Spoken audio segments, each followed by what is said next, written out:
So if you look back, say 2019, 6 years now, and see the incremental growth that I'm talking about, and how, what you see now is all this stuff happening, but it's not just suddenly just happened, it's kind of evolved. And for me, that organic growth is the best, because you kind of know that it's going to be sustainable. It's less of that big risk. You know that people like it, and it's kind of that natural growth. So that's my preferred approach anyway.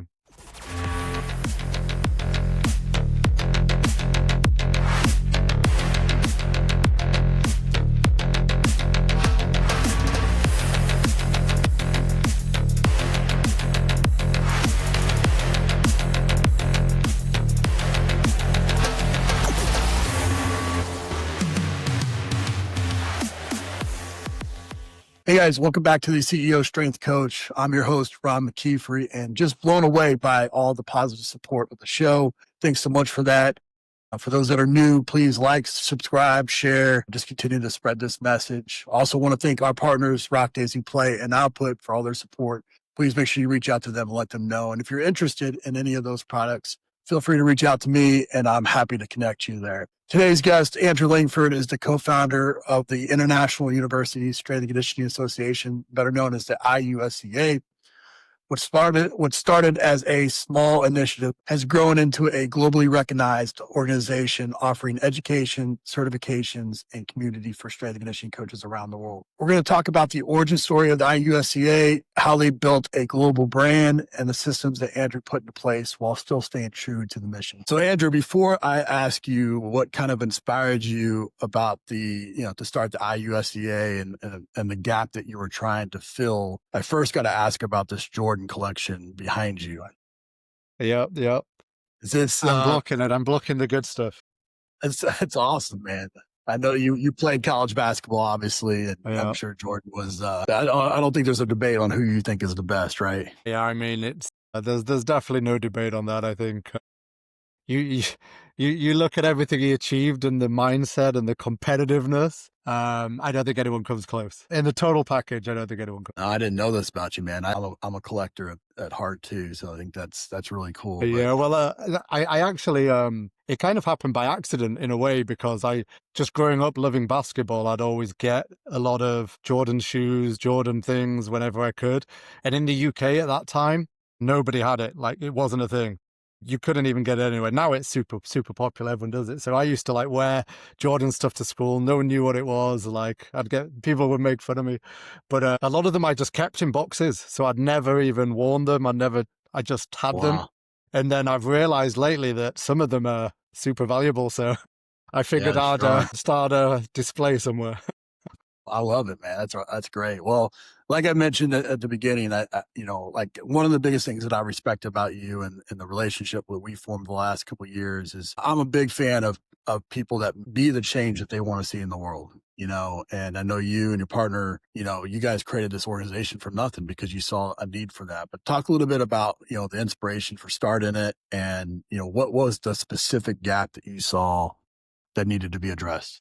Yeah, there was probably two main areas that I really felt passionate about. One was, at the time I was working at a major university in the UK, Sheffield Hallam University, one of the biggest universities, has a good sporting pedigree there. So we'd have a lot of Olympic athletes would come through. We'd have links with a lot of professional teams. Obviously, myself coming through the American collegiate pathway as well, I kind of knew what that was like and wanted to bring some of that over to the UK. I thought in some ways we were way behind in terms of the support that athletes get, the facilities that you have in the US. Universities having 10, 12 full-time S&C coaches, at the time in the UK, it was like me full-time with 700 athletes, and that's it. So it's I wanted to bring some of that over to the UK. So, we had a group of coaches in the UK who worked in similar environments. We'd informally discuss things. I had some contacts over in the US that I knew from when I was over there. And so we'd have those kind of discussions. And one of the first things we did was we ran an intern exchange program, which we still do now, and you've supported some of that. But where we sent some students, some interns from the UK to experience that collegiate environment in the US, give them an opportunity to learn that and just have some of that exchange. That became really, really popular. We soon had a lot more universities wanting to be involved in it, liked what we were doing. And at the same time as we were doing that, universities in the UK every university started wanting to do a degree in strength and conditioning or a master's degree in strength and conditioning. It was becoming a very popular term, and universities weren't really thinking about what that actual degree should entail. So we've always had kind of physical education degrees in the UK or sport and exercise science degrees, and they were kind of just bolting one module onto that degree, one class onto that degree, and then saying, this is now a strength and conditioning degree. And we were like, well, that's probably not good for the profession. That's not good for what we do. So at the same time, we're kind of working in the athletic departments, trying to enhance that. We thought we really want to try and put something in place to safeguard degrees in strength and conditioning, for what they are. So we started looking at how we could develop what we called the degree accreditation program. I know at the moment NSCA are doing something similar, but at the time, no one was doing that. The UK SCA, who's obviously been around for a while, we had some initial discussion with them, and they weren't particularly interested in universities. They wanted to keep their accreditation separate and not get involved. So essentially, they were the two main pillars that we originally then started the organization on. And then the one that kind of brought all that together then was our academic journal. So we wanted to make what we've called a Diamond Open Access journal, which means anyone can submit an article, anyone can publish it, and anyone can read it for free. Because what we thought was, and it's still the case now, but there's a lot of researchers publishing work in strength and conditioning or exercise science, loads of practitioners doing great work in strength and conditioning, and this big gap in the middle where the best practitioners don't get to read any of the research because it's paywalled. They can't contribute to the research because of the barriers of getting involved in publication. The other way around, these researchers are researching topics that maybe have no impact in S&C or aren't getting the knowledge from the actual coaches of what's going on in the ground, and can we research that? So we really wanted to create something in that space. So we then create that journal to kind of bring that all together. And that was all around 2019, 2020. 2019 is when we founded the company officially. Going back to kind of 2017, 2018, we were having the informal discussions. And when it grew to that stage where we had a lot of interest from practitioners, academics, things like that, then we formalized the company. So that was the kind of foundations of it all, I guess. Well, I think, to me, having that, it's getting smaller. And I think strength coaches that are just getting into this should be thinking globally. And that's something that the fact that you're connecting these different universities, these colleges, and coaches all around the world, and then sharing it with some of these young coaches with the intern exchange program. We've had several in our program, and it's been a great experience for us. It's been a great life-changing experience for them. And I think it's absolutely something that we should all be striving to help with. Obviously, when you build something from scratch, especially when you have some of these other organizations that exist, I mean, there's going to be some challenges. There's going to be some trials. What's some of the biggest challenges that you faced starting it, and maybe what's one of the big challenges that you're facing right now? I think one of the challenges people think or certainly thought when we were starting out was, oh, what about the UKSCA? Oh, what about the NSCA? Oh, what about, whatever else? And I think one of the key things that we were mindful was at the time was we were doing something that no one else was. As I say, NSCA have started doing some stuff in universities now, but at the time when we started, they certainly weren't doing much either. UKSCA weren't. And like you touched on, no one was doing anything particularly internationally, globally. Again, NSCA has done some stuff, outreach and things like that, but no one was really focusing on that full global market. So they were the two main things we were doing. So it was like, what can we do for universities specifically, and what can we do internationally, globally? We didn't want to make it just UK based. One of the earlier discussions we had, before we even started the company was we were considering it called the National University Strength and Conditioning Association, because we were heavily UK based to begin with. And one of the earlier discussions we had with John Cronin over in New Zealand at AUT, a major researcher and practitioner over there. He might not even remember, but we've got to give him credit. He actually came up then with, why not call it the IUSCA, International Universities? And we kind of took that and ran with it, because I think that was really then filling that full niche that wasn't been, met by anyone else internationally. universities. So that's really what we wanted to do. And that kind of separated us from those other organizations. I think that is obviously one of the considerations when you're growing, because they do have great pedigree, things like the NSCA, the history they have, the people they've had involved, they're major organizations. But, I say to everything, it's not about competing. I don't feel like we do compete because we're doing something quite niche. So for me, it's always been about making sure we're really clear with that niche and celebrating that and really pushing that, rather than trying to compete with other people in the areas that they already do well. Yeah, I mean, I think that's one of the biggest mistakes that people make in general is, a rising tide raises all ships. The more people that we have in this space, the more attention that's brought, the more that there's even some healthy competition, it makes everybody better. And I know you guys are making some big strides in that department. Obviously, early on, credibility was probably a hard thing to come by. What were some of the, again, this is an entrepreneurial episode. What were some of the strategic things that you did to really, hey, this is how we're going to grow this company beyond just this pipe, this dream that we both have? I think obviously one thing is the people that you have involved. So very early on, I really wanted to reach out to a lot of people that I felt had been influential in the industry, who've been there as practitioners, who've been there as researchers. So I had countless, phone conversations early on, people like John Cronin, like I mentioned, coaches all over the world on email, particularly through the intern exchange programs we're doing, people like yourself, who was one of the early people involved. So we had great people from, major universities like UCLA, Georgetown, you guys, University of Washington, University of Portland, University of Colorado, major universities in the UK. So we had, a lot of good people involved early on. And I think, that obviously makes a big difference, because people are what make an organization ultimately. And then the second thing that I really wanted to do, and again is a big cornerstone of what we do, is everything we do is based on the principles and values of science. So, which ties in really well with the university mission, I guess. But so if you have any argument kind of against what we're doing, you're arguing against science, really. It's not just Andrew Langford says this is what we try to do and impose on people. It's we're promoting the values and principles of science, and that's what we want to push out there. So, that has the authenticity, that has the standard. The standard is the principles and values of science, and we're just helping uphold that, which was an important thing for me, rather than just, any old person standing up and saying, this is what I think and this is what we should do. I wanted it to be really good people, and then based on those principles and values of science. Yeah, that's ultimately the key to anything, right? Is having those strategic partnerships with people that embody and share the same values and opinions, and not just opinions. I mean, having different opinions is going to make you better as well. And I think that you guys do a great job with that as also.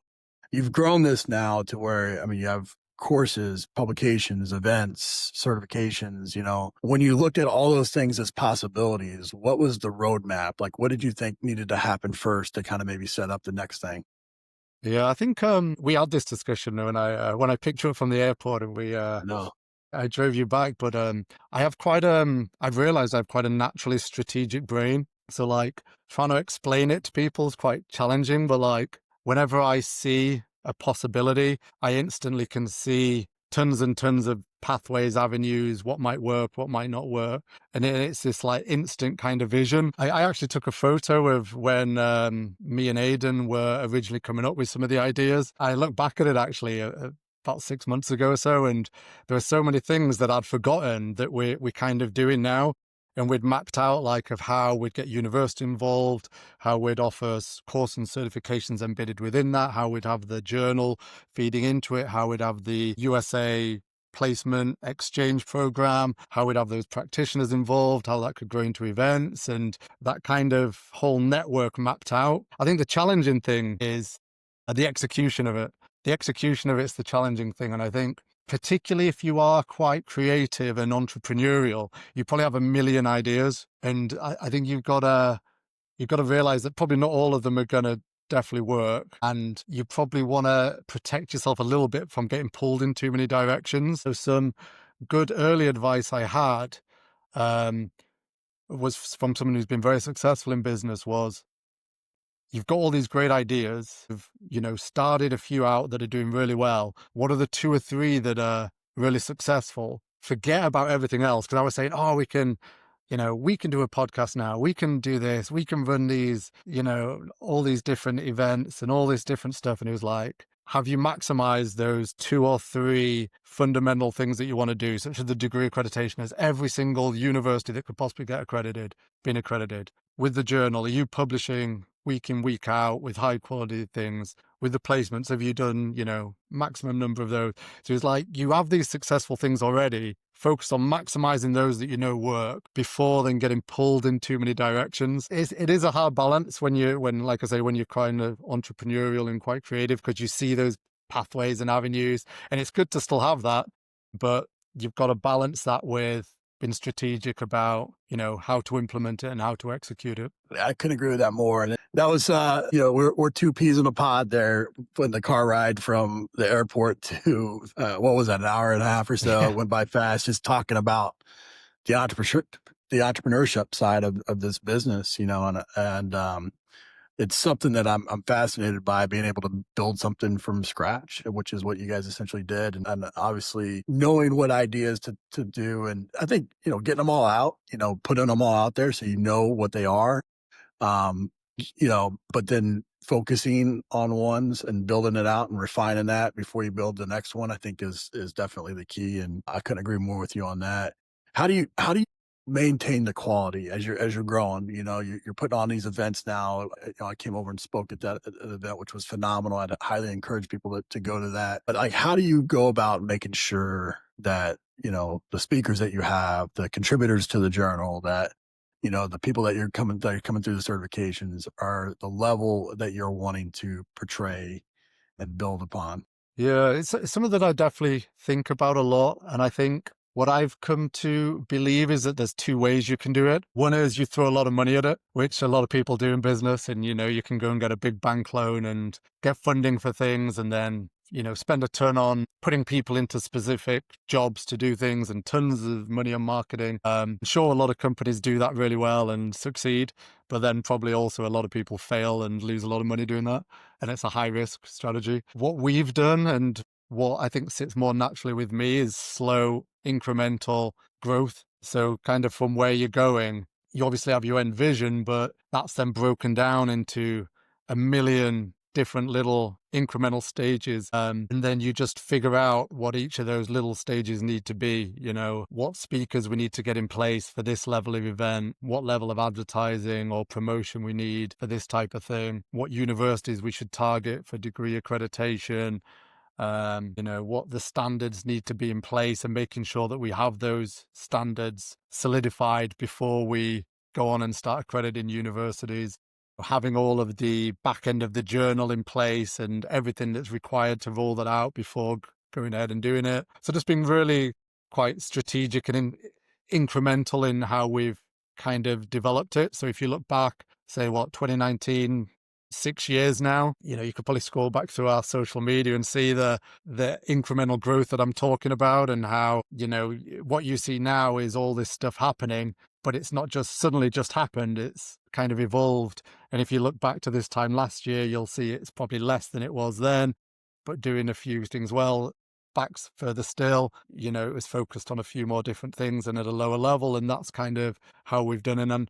And for me, that organic growth is the best, because you kind of know that it's going to be sustainable. It's less of that big risk. You know that people like it, and it's kind of that natural growth. So that's my preferred approach anyway. Yeah, I think the patience and making sure that the foundation is solid is the key to long-term sustainability. I think if you do, like you said, throw a bunch of money at something, or just try to take on too much at the beginning, it could have a detrimental effect. And I don't think people realize as much, when you are trying to build something sustainable like you are. You mentioned, that kind of balance between kind of academic rigor and kind of real world applicability, with coaches. What are some of the things that you guys are doing, or maybe some things that are on the roadmap to try to connect those coaches, those practitioners with those researchers, and really kind of blend the lab with the weight room? Yeah, I think the journal was definitely one of the big things for that. As I say, that was intended. We'd launched it as what we call bridging the gap. where by removing all of those paywalls, we wanted practitioners, coaches, to be able to contribute to the research. We were saying you don't have to be affiliated with the university. You don't have to pay a lot of money to publish. We want you to publish, but we want it to be more formal than the old school, blog posts where people just write opinions and stuff like that. It was like, yeah, your opinions are great, your experience is great, but let's formalize it. Let's bring in some references where we can, tidy it up a bit and get it to a publishable state. That was the original idea. And I still love that idea. As has happened, the journal's evolved to much more of a traditional journal now. Those paywalls are still not there. I think we do still have more of a practitioner focus. I think there is a bit more case study type articles still than traditional journals, but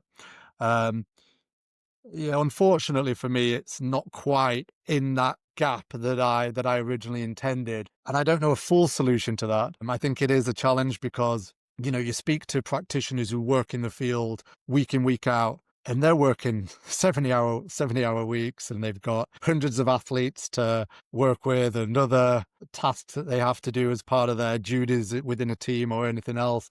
And they don't have time to do the research. So I think, and again, we discussed this, getting practitioners who are perhaps a little bit later in their careers, who've taken a little bit of a step back from full-time on the floor, maybe the ones who are in those leadership positions, how can we now engage them to connect with research within universities, help feed into the researchers at universities and PhD students, give them ideas for what to research, even give them data. Universities, particularly in America, you've got so much GPS data, force plate data, so much stuff that virtually nothing happens with. So, how can we get some of that integrated with, universities and practitioners? And we've started doing a little bit of that, trying to connect. One thing that's worked quite well is masters by research students, trying to get them involved with collegiate athletics in that way, get hold of these data sets, do some work on it. So we've had the discussion with things like UCLA women's soccer, all their GPS data, get a master by research student in there to look at that. We had some similar discussions with the guys at Yale. So there's some things in that area where I think we can definitely start doing some work that I think will be really valuable. Yeah, I think you and I talked quite a bit about this in the car, just about, there's so much that we collect as practitioners, that could be used by skilled researchers to really help solve problems. Yep. And I even gave this example of when I was with Play and I went to Brisbane and was meeting with their staff. I was sitting in their staff room and they had, this is the Brisbane Broncos where Dan Baker was.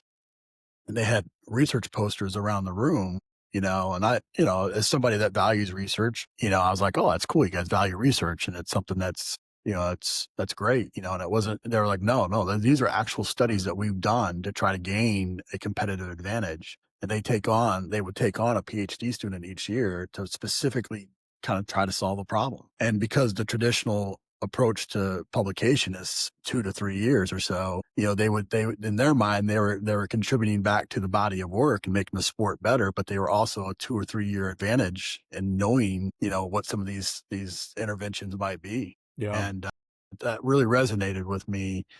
And I think there's a huge opportunity out there for coaches really, to really, reach out to their academic departments, to reach out to researchers that they respect or that are blending the balance there between practitioners and researchers. Yeah. And ask questions. And that's exactly how the scientific process works, right? That's how it starts. Yep. Yeah. So I think it's a lot of it is that communication, that discussion. And I think sometimes it's difficult because, like I said, often practitioners don't have time, but even then it's kind of, opening up those discussions, trusting that the researchers are going to come in and do what they want and not mess around with how they work with their athletes. And, from the other side, the researchers, but we want it to be valid and reliable and this and that. And they kind of come at it from two opposites. And then it ends up being, oh, it's just not possible. Instead of, well, find that middle ground. It might not be 100% perfect and valid and reliable, but it's better than anything that we have so far. And we can do some research on it and develop it. I think we sometimes get stuck in a little bit of the the traditional mindsets of what we've been told is, good science and valuable science. And, in some ways there's nothing wrong with that, but we're not discovering a whole lot of stuff because we're not taking the first steps into discovering how we can do it. And, just figuring out how we can do better case studies. And again, it's that incremental process of, at the moment, there's virtually nothing in that space. How can we incrementally build it up? It just takes a bit of compromise from both sides, I think. But, all it takes is a handful, like you said, the guys at Brisbane Bronco are doing it. It takes a handful of teams to start doing it, have success with it. And, then everyone will want to jump on the bandwagon. Reminds me of, the quote, like, how do you eat an elephant, right? You eat it one bite at a time. And I think that, to me, that's what research does, is somebody takes something that they seemingly, impossible, or somebody doesn't want to do, or something like that, and they make one small step towards that, and then somebody builds on that research, and somebody builds on that research, and eventually you get this really cool contribution to the field that changes that moves the needle. I think that's important. Kind of going back to just the entrepreneurship side of this, how, with so many kind of free offerings that you guys have, like, how do you stay profitable or sustainable? I mean, you don't have to give your financial model, but kind of what, that's an approach that you guys took to try to keep this with as few barriers as possible. Mm-hmm. But obviously it's a business, and you gotta, sure, you gotta maintain that. So what's kind of some of the strategies there behind that? Yeah, that is a challenge. I think it depends how you come to it, I guess. I think the good thing in our profession, in a lot of sports performance in general, is we don't have loads of people who just come up purely from a money perspective, money's spin on things.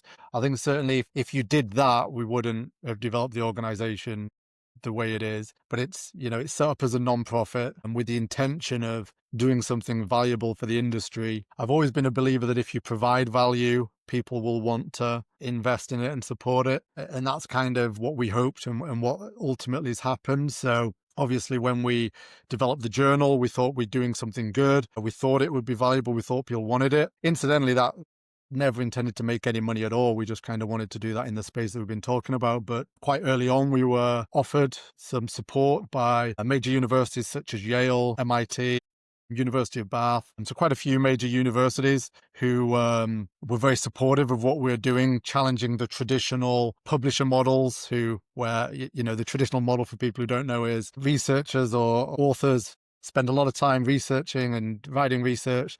They pay the publisher to submit their article and publish it. The publisher then charges general public, universities, subscription fees or fees to read it. They're these huge financial models, multi-million dollar industry. And I think universities were getting a little bit annoyed by that. So they've kind of seen what we're doing, and there's a handful of other journals doing the same in different fields. And they were like, well, we want to support what you guys are doing. So, some of that support was really valuable to us and helped sustain the things like we do now on the journal side of it. The other side then is on the academic side. So like with the degree accreditation, because we put some good, robust procedures in place to say this is a good degree, and universities then who get that accreditation can promote that to students and say, we're not just running a fake S&C course, we're running a real S&C course. It's been checked that it adheres to good scientific standards. We have great staff. We've got great facilities. This has all been independently verified. If you come to this university that's accredited, it's got guaranteed practical experience, because that's one of the things we require of the accredited universities.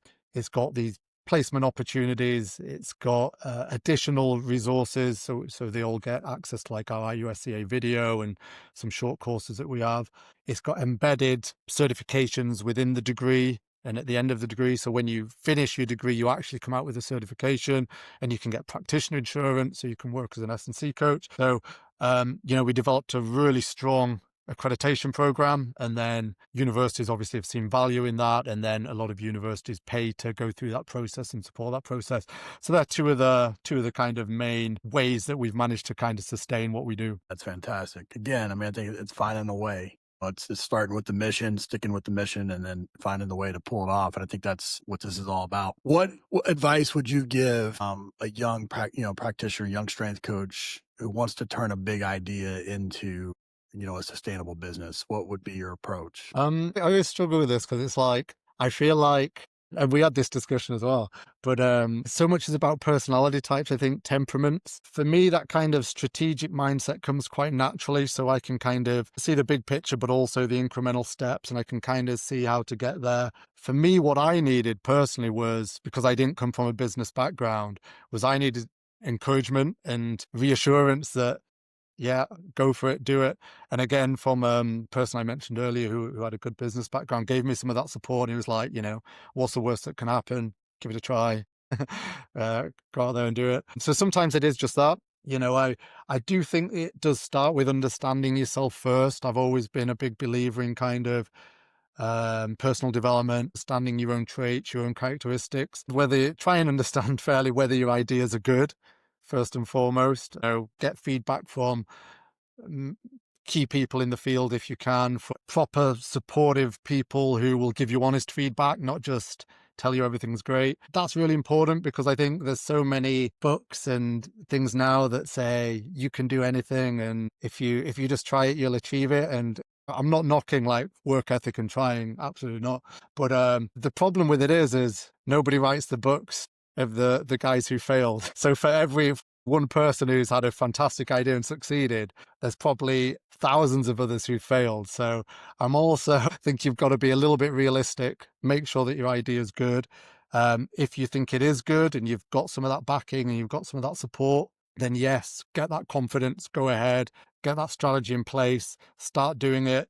Again, I can only give advice from my point of view, but I think that slow, incremental, organic growth is the best, the safest, because then it literally is what's the worst that can happen then. Whereas if you take out that big business loan and do all that kind of stuff, there's obviously bigger risks. Again, I am putting out there that different personality types will be more suited to different things. There's some people who are very, very like to take big risks, and they may well be better suited to the big idea, take out a big business loan and go for it. I would caution it with my personal experience that that incremental growth is probably the best. Yeah, I agree with that. I think, one thing that I think is important too is know your strengths and hire for your weaknesses or partner for your weaknesses, and I know you've surrounded yourself with a great group of people as well, that have helped build the organization. I think that you don't have to do these things by yourself. There's a lot of people out there that have similar goals, similar ambitions, and are motivated by similar things that, can help you get there that much faster as well. Yep. I think just with that, Ron, I think that is such an important point that we're figuring out more recently. I think early on with obviously the strategy we did, you try and do a lot yourself. That's right. But obviously once you start to grow and get bigger, you realize that you can't do everything yourself. That's when delegation becomes really important. But then, like you're saying, you have to make sure that you get the right people into the right roles and positions. I think sometimes we want to just get people like us and think, oh yeah, let's just get loads of people like me and then it'll be great. But not recognizing that you're probably not amazing at everything. Like, I know I'm really good in certain things like strategy and that type of stuff, but I'm not an accountant. I can sit down and do numbers in a spreadsheet if I have to, but I have to really focus and struggle and do it. For some people, that's natural. I've taught myself, I've learned a bit of sales and marketing, but again, I'm a bit out of my comfort zone. I have to put a lot of effort into it. I feel really drained after doing it. There's some people who love that. There's some people who wake up and want to do that and are energized by it.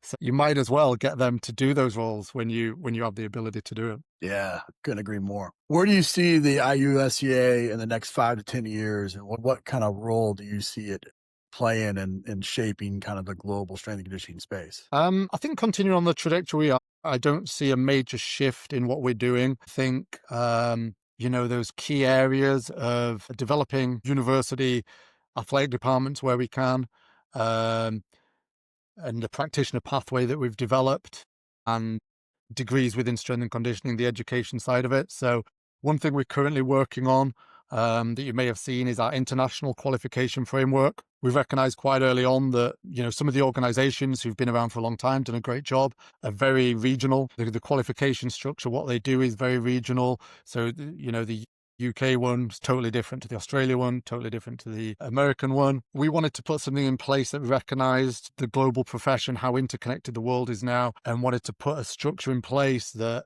essentially anyone from anywhere in the world can figure out where they're at.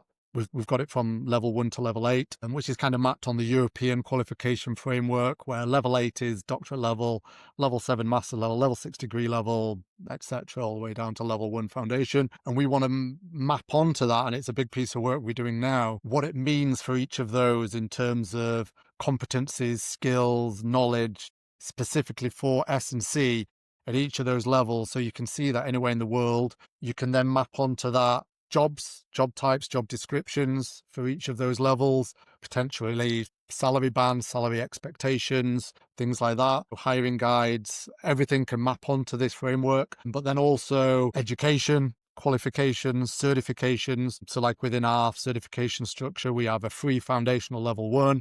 We have a level 2, which is we call an S&C instructor, which is basically we recommend for people who are like an intern. Yeah. You get basic health and safety, all of those basic things about being in a thing, giving you some basic certification. We then have a level 4, which is equivalent to kind of the level people have to get to be qualified as a personal trainer, things like that, but specific within S&C. And so that's the first level where you can actually get practitioner insurance. So we've worked with insurance providers who will say you can be insured as a practitioner then, and you can have clients and train people online, stuff like that. Level 6 then is degree level. So that's what we've said is the degree level accreditation. We have a level 7 master's accreditation, and then the level 8, which is like the final step on that. So we've mapped our qualifications onto it.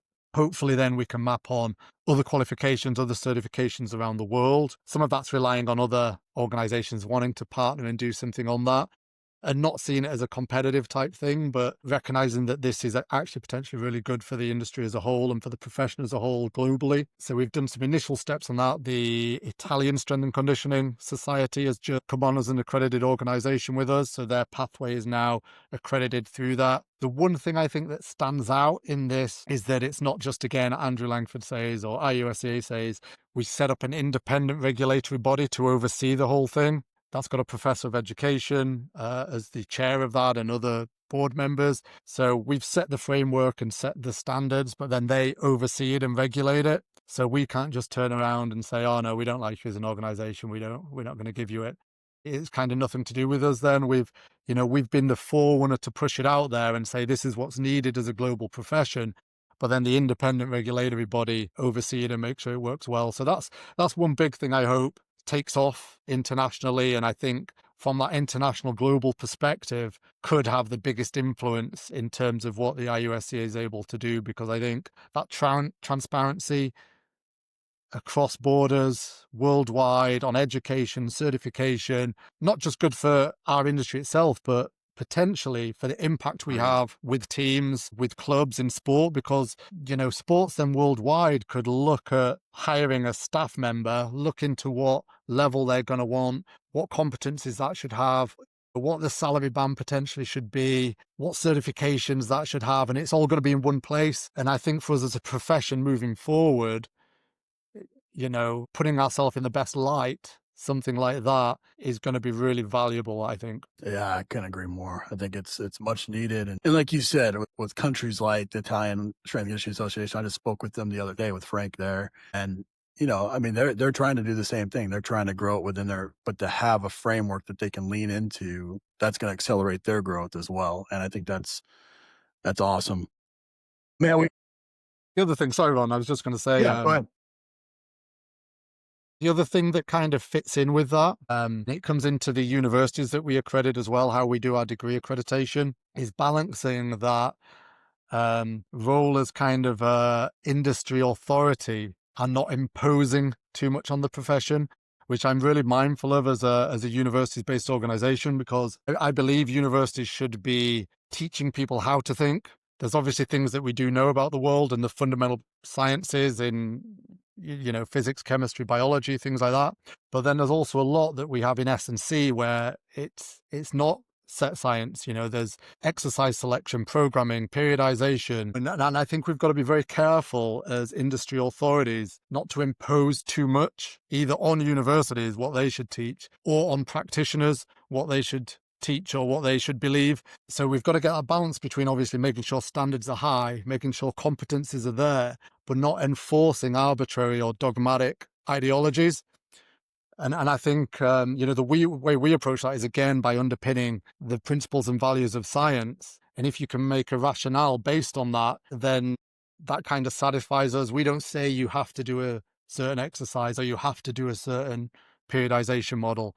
We want to give you the principles, underlying principles of science, how to think like a scientist, how to think in that rational way, and then let you make the decisions. And I think that's a really important balancing thing that organizations like us have to do. Yeah, I couldn't agree more. It's teach a man to fish so he can eat for the rest of his life, right? Sure. I agree with that.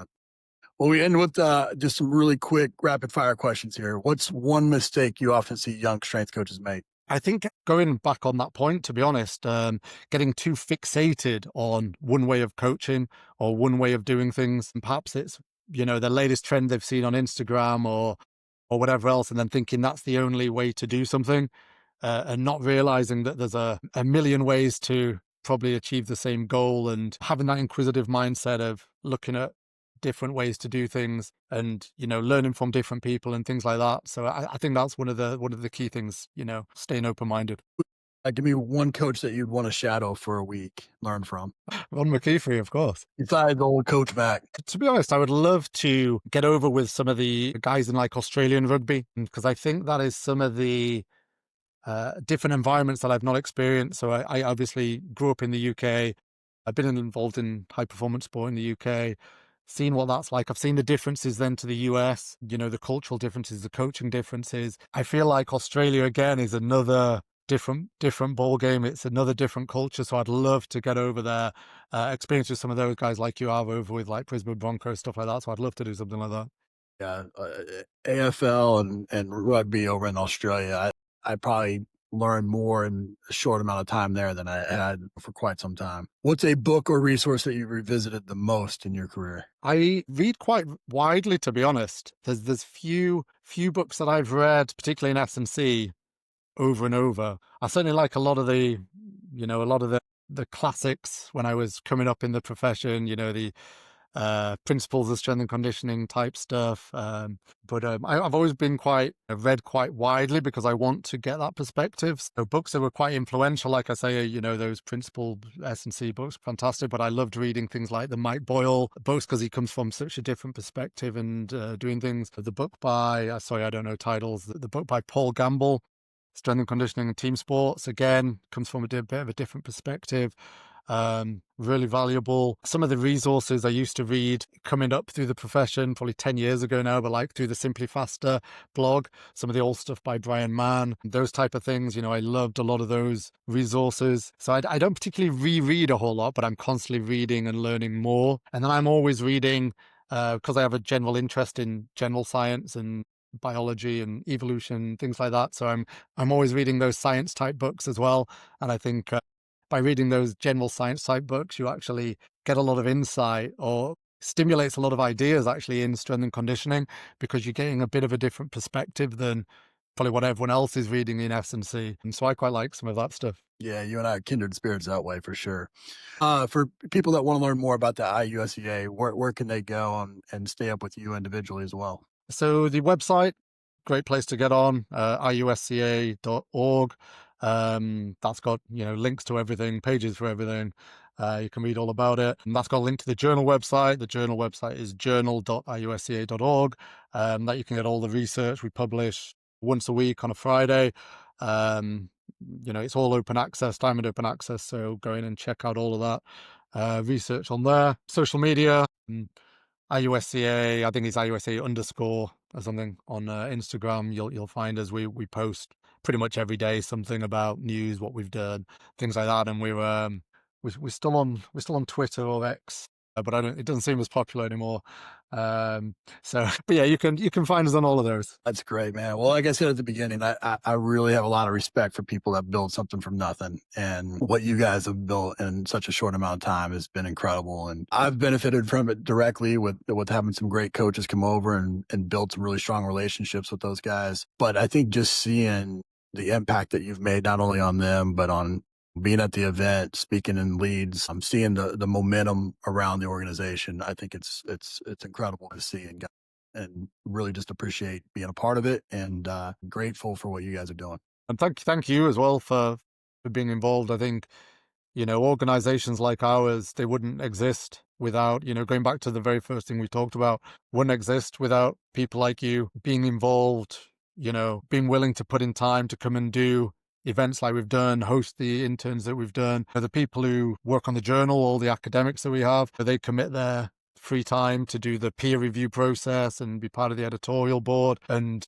it's one of the great things about the S&C industry in general is there's so many great people. Everyone I speak to within the industry, goes forward to help support, do work for us, to come and do a webinar for us, do all these things. So there's great people in the industry, and like I say, that's partly what makes our industry great, and the only way that organizations like ours can flourish. So thank you, Ron. Awesome, man. Appreciate you.